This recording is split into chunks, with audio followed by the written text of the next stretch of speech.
everyone, and welcome back to our channel, Make Believe Storytime.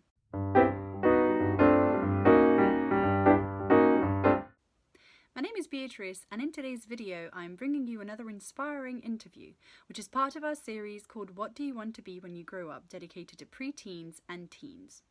These interviews are meant to bring you a different and interesting way of learning about a number of different jobs and career paths, some more traditional, some less so. In our previous episode, I had the pleasure of speaking to the Reverend Jess McLaren, and she told me all about how she ended up on the unexpected path of being a vicar, but also about what her day-to-day work life is like. We also spoke about the importance of community and youth work in the context of being a spiritual leader. If any of the above are of interest to you, then please do check out that video as well. You can find it at a link in the description box below. In today's episode, we are returning to the world of creativity and performing arts, and more specifically, music. My guests today, yes, there are two of them, are not only bandmates but also twin sisters. They have always been passionate about music and have been singing as a pop music duo since they were children. Ana and Maria Jula form an acoustic duo called Ana and Maria. They were signing autographs before they could write, and in their adult careers they have been gigging all over London and have a lovely community online which follows them. And I couldn't be more excited that I get to pick their brains about what it's like being a musician in the UK. Hello, Ana and Maria. Thank you so much for being here with me today. I'm really excited to have you both on here and to get to pick your brain. Hi, thank you for having us. I think we're going to start with the basics. So I was wondering if you could please tell us a little bit about yourselves and as individuals first, and then what is it that you do for a living? All right, so I guess I'll go first. My name is Maria. 25 years old, just like she is. She's my twin sister. Yeah. I'm currently part-time working at Apple and part-time musician with my sister. Yes, and my name is Anna. I'm 25 years old. I am 15 minutes older than Maria. And I am working part-time in a retail store. And musician as well. Brilliant. So now that I know a little bit about you individually, we obviously know that you're twins. And I wanted us to talk a little bit about you guys being twins, but also your musical duo. So I know that this started when you guys were very young, right? So could you talk us through how the band came to be and how it evolved over the years to form what we know now as the acoustic duo Ana and Maria? Sure. Well, it all started when we were about 4 years old. I think the first memory my mum has of it, because we don't, is we went to a wedding and we didn't want to leave and until they let us go on stage and sing. And that was when we were 4 years old. And then a couple of years later, our brother was taking vocal classes, and we always used to sing in the house whatever we could hear on the radio or on the TV. And we went to pick him up, and mom said, like, just sing something for the vocal coach so she can hear you. So we sang for her, and she said that she really, really liked what she heard and that we've got potential and that we could possibly perform for It was like a competition. It was a music yeah. competition. National. Yeah, so then that's where we started. We got through to the national. There were 3 stages until then, and in the national we won the third prize. And it was a huge competition for children back then, called Mamaya Kopilor. And the song that we performed was called Two Twins. I know it's grammatically incorrect, but it was a good song. Catchy. It was catchy, and since then we just continued, and we performed in many competitions, and we've had a lot of shows. Overall, got to about 100 awards and diplomas from different competitions that we took part in, and different projects that we've created. And later on, we did study music in school. We studied piano for the first 4 years, and then we went and done other arts for about 4 years, and then got back to guitar a year. and then music pedagogy. Yeah, and all this time we were still also doing vocal lessons. So even though we were studying piano at school, we always trained Singing, vocally yeah, and singing singing. is something we've always done. And then we decided to come to the UK. So we were originally from Romania, which is where we've spent most of our Most of our lives, lives. yeah. 12 years we were in the same art school. And then we came to the UK where we studied our undergraduate and postgraduate degrees in popular music performance. And this is where we kind of evolved a bit more as Mhm. a duo as well. We did start writing our own songs before we got to the UK, mostly Anna. I've only Yeah. had a few, but I feel like here is where we developed a bit more and we understood a bit more what, About the industry yeah, mostly, because when we were in our city, it was all nice and fun just singing, but we didn't know too much about the industry and how it works and how and you can have a career. songwriting, yes. Yeah. So Also, we did release 3 albums with music for children when we were yeah, younger, but that was all back home, and it wasn't our songs that we yeah, created. We had other people write songs for us, and the composers would write the songs, and we would record yeah. them and then release the And then albums. mom was our manager, so she Yeah, would I help us remember. with the CDs and Yeah, yeah, And I remember some of that. And I remember, obviously we're going to touch on that in a little bit, but we went to the same school and that's how we know each other and stuff. And yeah, I remember that specifically when I was still in primary school, I think, seeing one of your cassettes, because back then it was cassettes. And it was yeah, so, so exciting that somebody in our school was actually releasing an album and it was like a yeah. cassette. It was so like, it was so palpable and so real. it was actually quite crazy because we were, I think it was 7 years old when we learned how to write our signatures because we didn't even know how to write. Yeah. And I remember mom and dad spending like hours with us trying to get us to write our signatures because we had to give autographs. So we had a lot of shows in Hungary, Germany, Austria, and people were asking for autographs and we didn't even know how to write. That's very cute. And then when once you got here, I'm guessing you said that the idea of the duo kind of formed a bit more, and you decided, I'm guessing, to go more towards acoustic music. Is that because it's easier to gig with an Um, acoustic kind of setup, if that makes Yeah, sense? I feel like we've always missed a producer in our in our band true. realistically because we both know the basic of different tools to record and maybe even write. We both have songs that we created from scratch, recorded and wrote all the instruments for. It's a very long process and it doesn't sound as good as we want it to sound, so then we decided to just strip it back and go to the basics. This is how we busk as well. Anna plays guitar and we both sing, and this is kind of our strong point, but that's not to say that Yeah. we wouldn't want to have more high More instruments, yeah, but more. we did have bands as well. We had a So we couple. had a band in university, which was quite easy because we already had so many musicians there. So it was very easy to say, oh, let's have a gig in this place or that place. But what happens after university is that many people just either go back home Or they go solo. or they go solo or things happen, and then it's just um, we knew that us two together will always be together, so we can do this us Yeah, two. it's a totally different type of band as well because we had an electro ambient band, so it was a different type Um, of well, the what one with we Joshi was a bit. perform. Yeah, we did have a Yeah, couple of bands in we university. went through a lot of. So interesting that I think over the course of a musician's career, it's not like, some people are lucky enough to have the one band and the one band blows up and it's really famous and whatever. But most people don't have that. Most people, musicians, same as actors, you just have to go through project after project after project, and it's kind of just your building blocks basically to kind of. Yes, and what some people don't know is that when you do have your band, and it's not really like you're not known as a band, and it's just you and with like a backing band, then obviously you have to pay those people. So whenever you have a gig, you would need to, so unless you're making a lot of money as an artist, you can't really afford to pay backing vocalists or backing drummers and stuff like That's that. why it's good to collaborate with people. For example, I wrote a song over the summer, and people at my work are very talented, and I found somebody who is a really, really good producer. So he helped me write the backing track. So now I've got it. It's on Yeah, my personal SoundCloud account, but I know I've got that song, and it's yeah. properly recorded Yeah. and produced to a high standard as well. Yeah. Yeah. So I wanted us to kind of talk a little bit more about your choice of going down this path of music and being a musician. So we've learned now that you've gone to a performing arts school or an art school back in Romania, which I went to as well.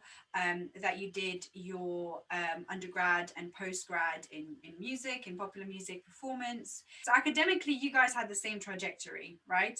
So I wonder whether there were moments during your training when you weren't convinced that music is for you, and if you even considered switching from music to something completely different and kind of splitting up the band, if that makes sense. I think we had that when we were Well, fifth grade. oh, Because fifth grade, first yeah. 4 years we've done music, and then on the fifth year we swapped to Like, art. So it was like it, painting and yeah. sculpting. It was still art. We had a best friend, and she wanted to go, like, do, Swap classes as well, yeah, because it was quite painting and easy. stuff. It was quite easy. It was in the same. It was in the same school, so same Yeah. institution. We didn't have to do much, just to swap classes. And I think we've done that, but we still never left music.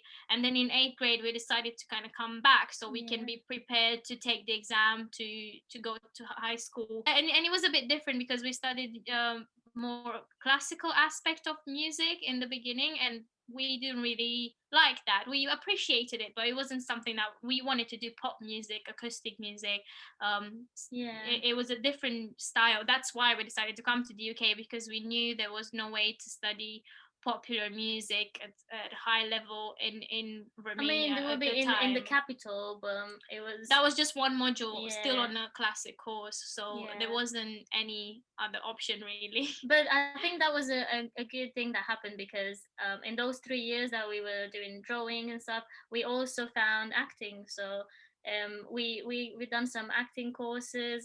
Was that the only moment when you kind of thought, oh, maybe this isn't for me? And then afterwards, it was kind of just, this is what I want to do. I want to stay in this. I want to do this with my sister. Never look back. Well, we always knew we wanted to do music, but I feel like Mm, there's often times when we think, well, how far can this go? Like, what can we yeah. do? And It was the only time when we acted on it, but we were questioning this. Like, it happened. Like, every time something goes wrong, you're like, should I really do this? So I I guess, guess it's also the imposter syndrome that we all have, and we think, oh, maybe I'm not good enough to make yeah, it, or it's just, yeah. But as long as we just remember why we're doing it and why yeah. what we like about it and how it makes us feel, then I feel like a lot of the times I'm thinking, oh, I don't know if I want to do music, and then I have a gig and I'm like, I want to do this for the rest of my life. And I think the idea of, like, what people would deem as like a successful musician kind of changes when you get a bit older. Because when I was younger, I was like, oh, I'm going to be a successful musician. So in my mind, I was thinking I'm going to be famous and all of that. But right now, to me, a successful musician is just somebody that finds passion in music and just has an audience to play to. Really, is as easy as that, which is why I enjoy busking as well, because you're on the street, you're playing your music, you're making people happy, you're happy yourself. So to me, you're successful as long as you can do your art and you can have other people appreciate it. So Yeah, that's really beautiful. And I agree with you both. I think with any artist, it's kind of the same imposter syndrome, the kind of same process of questioning and the yourself. pressure as well to like Yeah, succeed and be just famous. And exactly. And that's what I think it's so nice how you put it, that it's actually about just trying to find passion in what you do, which I think a lot of people can lose along the way. We're going to come back to this in a minute, career and dreams and all of that kind of stuff. But I wanted to ask, I know you both, like most artists, have other jobs, and you've told us already that you're working on doing some jobs on the side for music. So I was wondering if you could tell us a little bit of how you are coping with the pandemic's massive impact on the performing arts industry, in the sense of, I know that you've got the jobs, but are there any other gigs that you are trying to do at the same time as your side jobs, or what's the situation like for you right now, basically, as a musician and as a whatever else you do on the side? I'm lucky enough that I still get to work, so I still have my job. So I'm mostly focusing on that. And then right now, I would say music kind of had to take a step back because we can't really go busking Yeah. during these times. This is We what would do online, I we guess. do online gigs. So we had one in December. We had, I think, another one in November. So we tried to keep them quite regular to show people Yeah. that we're still here. Then we're focusing on other things that we love as well. For example, I'm studying a lot of sports and nutrition, trying to learn more about other topics that interest me. And Spanish. Spanish, yes, I'm studying Spanish as well. So there's still a lot of exciting things to still do. Sometimes we are extras Yeah. in adverts as well. We love doing that. We've done that last year, and I Yeah. think it's a good time to just like reflect on yourself and learn different things for yourself. Like I've done a Reiki course that I would have never done if this didn't happen. That's amazing. Yeah, I've done a French course. I'm learning French. It's just anything really, just to try to keep yourself engaged and keep yourself learning some more things. Like I learned a little bit how to play the kalimba.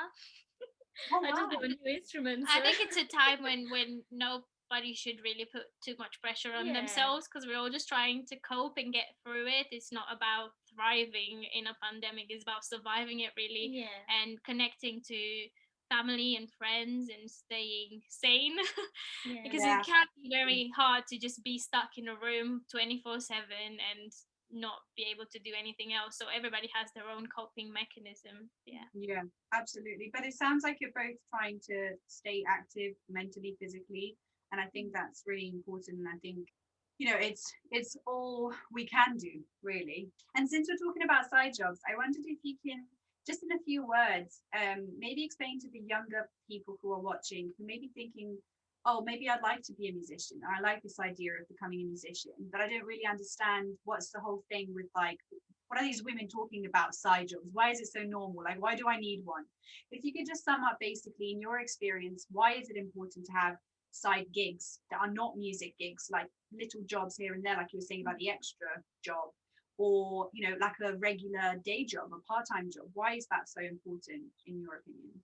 Well, it depends, because firstly, if you do have a job in music that is full time, because those exist as well, mostly for classical musicians. Like if you are working in a philharmonic or you're Or they just can playing be an in opera. music and not have to be actually performing. It can Yeah, be music business. That's yeah. something that can be a lot more Or stable. if you're a session musician and you go for gigs for like 6 months somewhere with a famous musician, So if you then got anything that gives you a stable income and you yeah. know you're gonna be paid next month, then it's fine to do that full time.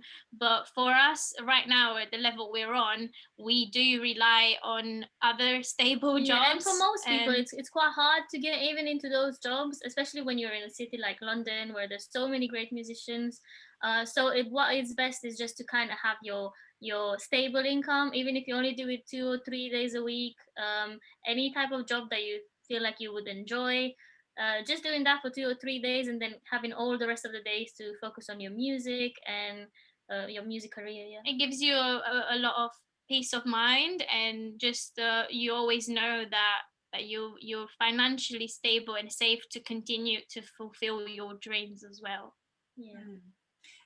That's really lovely. And also, because you touched on dreams, I wanted to ask, as a duo, but also as individuals, what are your dreams when it comes to your music career?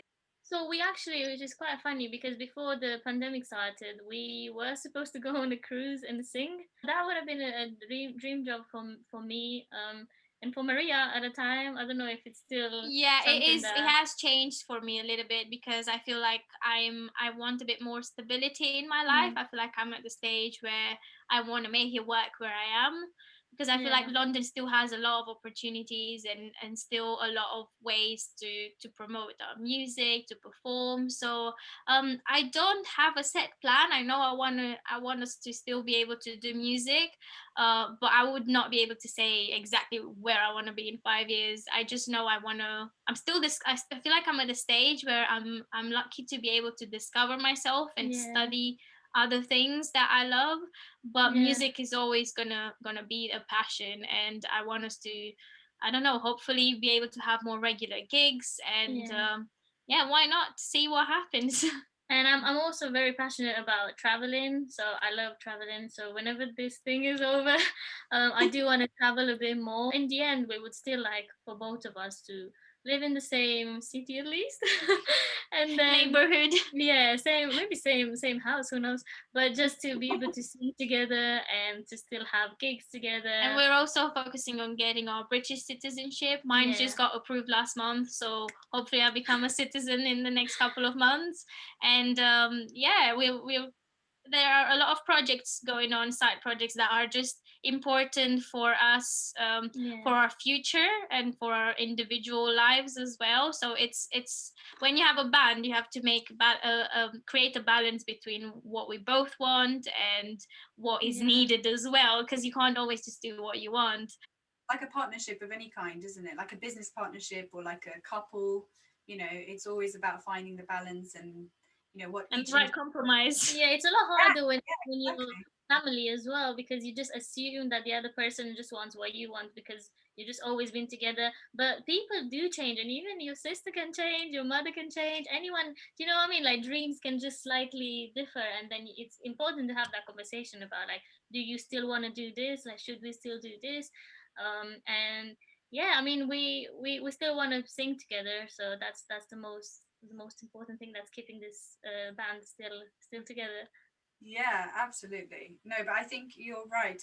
And that's why I wanted to touch on that because I think it's important for young people to understand that the life of an artist varies and it's very different, and there's no one way to do it. Being a musician, an actor, a writer, whatever you are, there is not one way to do it. And I feel like we've been told at home in Romania, there's only a handful of ways. And so we were always told you have to do it this way, that way, or that way. But when you find yourself in a city like London, that's so full of opportunities and so diverse in every aspect, those ways and multiply by like 50 or 100. Suddenly there's not 5 ways you can do it, there's 50 ways you can do it. And I think we still somehow hang on to this idea of there's only one route into the industry, but I don't think that's the case, and I think you're living proof of that. And like you said, we're still young. We're at that age where we have to find ourselves and who we are, and finding ourselves informs our art and our artistic choices. So, in order to be a better artist, really, you have to go and travel, and you have to take care of your body and your mind and your nutrition. And, you have to do all those things because you are your instrument and your canvas, and you can't produce any art, or you can't, let's not use produce for art, you can't create any art if you're not okay, or if you're not doing things that are making you happy and that you enjoy. And so I think it's really important, like you guys said, to find that balance. Absolutely. And also thinking of things as just one way to do it, it also stops you from seeing other ways as well. For Yeah, example, we got to perform at the Shard because a friend of ours bumped into the person that was organizing events for the Shard yeah, in the at the bus bus stop. stop. So Yeah, like you never know when a story like this can come. And we performed for a lot of big people in at the yeah, like Shard. And businesses and stuff That's like yeah, that. that amazing. was an amazing opportunity that we would have never thought of. Yeah. Yeah, and plus the girl who was singing with us, she never studied music, so you don't have to. Like some people would tell you you Yeah, have she was to actually study a music. dancer. She was a dancer and she had a good voice, and then she wanted to sing with us. So there's no just one way. And if people tell you, oh, you have to study music for this and that, it's not always the case. Yeah, Mostly with classical music, I think it would be, but for pop music, I don't think it's 100% necessary. You can do yeah, courses on it. You don't have to have a yeah. degree in it necessarily, Agree. but a Yeah. degree does help. This is a reoccurring thing that's come up in almost every interview. I think in every interview actually, that I've done for this series, which is, we have so many facets to us as people and as artists. Why should we limit that to just one? And you know, you guys are doing background work, which is acting. You know, you're doing music, you did dance. It just goes to show that artists in general like to express themselves in a multitude of ways, and I think that's brilliant that we shouldn't limit ourselves. Aside from the fact that music is your kind of your chosen career, right, or at least one career path that you are on at the moment, how would you say that music has influenced your personal development? Music helps you think outside the box and also be Yeah. able. I remember when we were learning to play piano, it just helps you do multiple things at once. So it really helps with multitasking. And I feel like it's made me more empathic than I would probably normally be, because it just opens you up emotionally, and it teaches vulnerability as well. And public speaking is another huge one that everybody's afraid of. And I'm like, I can go in front of people and say whatever. So there's a lot of things that you can gain from it, and it's also a way to escape, just like everyone else. It's a way to escape current situations or get in the right mood for certain things. So yeah. Yeah, for me, it's also a form of like meditation in a way, because after you learn, you've already have the skills and you know the song. When you get into it, it's like you're just taken outside of whatever's happening, and you just kind of you're meditating basically. So it's good for calming the mind and being in the present And as well. express your feelings as well. Yeah, yeah, and it's good just for making other people happy. Like I can't think of how many people I've seen that just had the guitar and we went up to them like, oh, can we play? And then you just make so many friends just by knowing how to play the guitar a little bit, or just by singing with somebody who's playing, or it's a nice way of meeting people as well, and it's something that it connects you more than just saying like, oh, I work here as well. It's more like, oh, I'm doing this. Like I've been through my life. I learned this thing that we can do together, It like develops a lot of singing. interpersonal skills as well, I would Yeah, say, and definitely your emotional intelligence grows with it. true. Yeah. Yeah, I again completely agree with you, with both of you. And I really like the way, Anna, the way you said about it being a form of meditation. I've never thought about it that way. But you are so right. I was just thinking when you described that moment and you said, you know, you just once you've learnt the song and you know what you're doing, you don't have to think about the technical aspect of it. You're just there and it brings you in the present moment. And it just clicked in my head recently a time when I had to for an audition, I prepared something on the piano as well because they needed like a special skill. So I said, okay, I'm going to play the piano. And I was practicing for it. And I just realized that's exactly what happens. I just switch into a place that's completely different from where I am when I'm speaking, when I'm acting. It's like a complete place of its own. And it's like I can immediately forget about everything that's happening around me, however difficult it is. And when I was a teenager, actually, it did help me cope with my feelings and what I was going through and express myself, like you were saying, Maria. Where I couldn't speak to the people that upset me or hurt me, I would just play the piano and all of that would come out, which I think is really, you know, it can be really good because it stops you from bottling things up and then, you know, becoming really angry or upset all the time or whatever.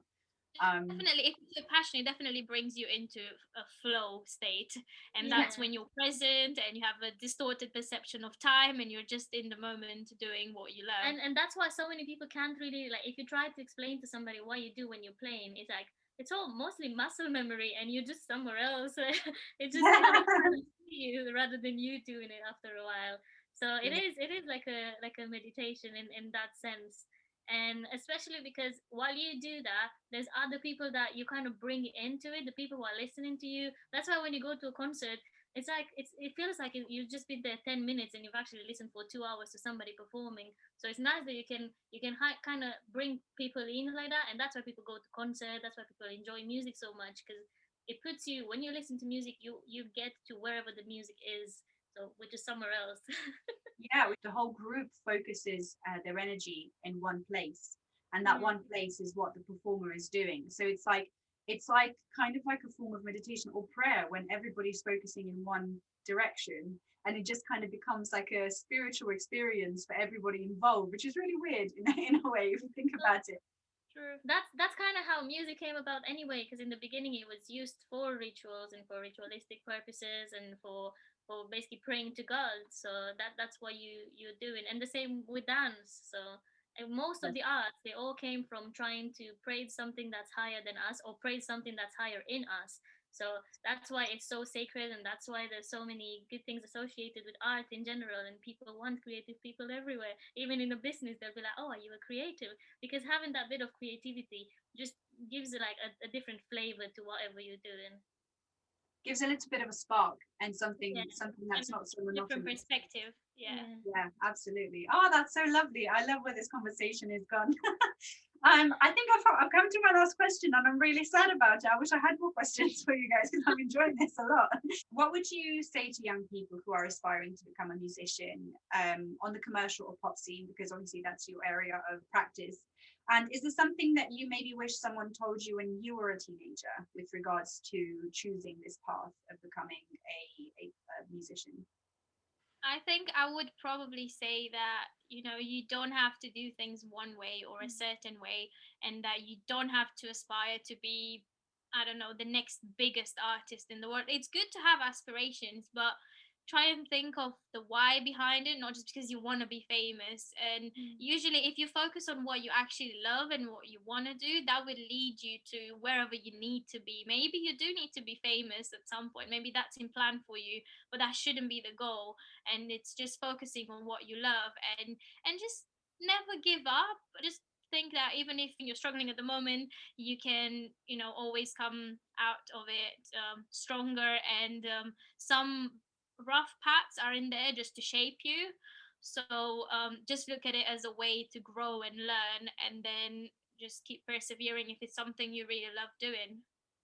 Yeah, and something that I kind of wish like, that I knew when I was younger, especially studying music, because I feel like when you have music as like one of the subjects in school, then you tend to really think about yourself and your abilities as um, quantifiable. So somebody can tell you you're of an 8 or you're of a 10 or you should get a 9 for this one. And I just think that that's like you shouldn't think too much into it.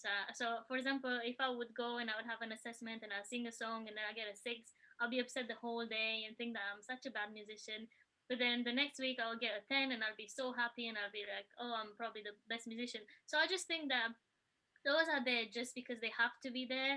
You shouldn't really listen too much This is to, all subjective, and yeah, you're valuable, yeah. whatever you do, and there will be a place for you somewhere if that's what you really want to do. You should see how good you are of a musician just by seeing if people want to listen to that or if you want to listen to that. Even if you're just making music for yourself and you're happy with that and you're like, I'm making this music for myself and I love listening to it, then you're already successful. It doesn't matter what anyone else says. Yeah. You're just making yourself happy.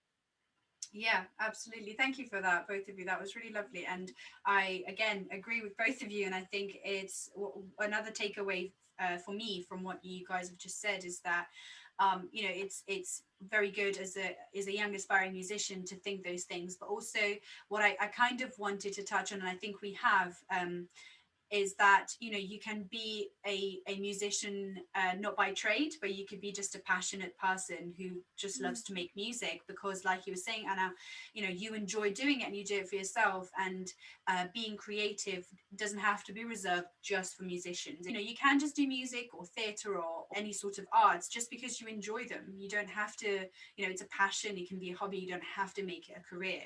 And it doesn't mean that if you don't have that kind of very strict goal, that it won't benefit you, because I think it will. There's also no timeline. So there are artists who became huge in their 40s and 50s, and Yeah, other artists who never became huge, but they got their little audience that they can play to all the time, and that's all they want to do maybe. yeah, So there's no pressure. I think we put too much pressure on ourselves to get to a certain point by the time we're this age or that age, and that just like goes to everything we do in our life. Yeah, I think it's because most of the other industries, you would be able to tell how good somebody is by where they are. So, like, if you work in, I don't know, even like take for example retail, then you keep going up higher and higher until you're a manager, then you're a store manager, then you're. So it's just kind of like the people have this in mind that if you have a profession that you would always want to be higher. But it's different with creative arts, because sometimes some people, they just enjoy it by just being, oh, I actually enjoy just singing in this place. I don't want to tour the whole world. I just want to be here with my parents and my family and just sing in this one pub, and that pays me and that pays my bills, and everything is fine. So I think so value success up to your own standards and what Yeah. makes you happy, because at the end of the day we're doing things for ourselves first. So if we're happy where we Yeah. are, then there's no need to go where the society tells us we need to be. Yeah, absolutely. Absolutely. I think that's really important to bear in mind. And I really like what you said about, in other careers or career paths, it's much easier to quantify the success. Yeah. Whereas in the arts, it's not like that because it's subjective. It's very difficult to quantify. It's like putting a price on art is really difficult.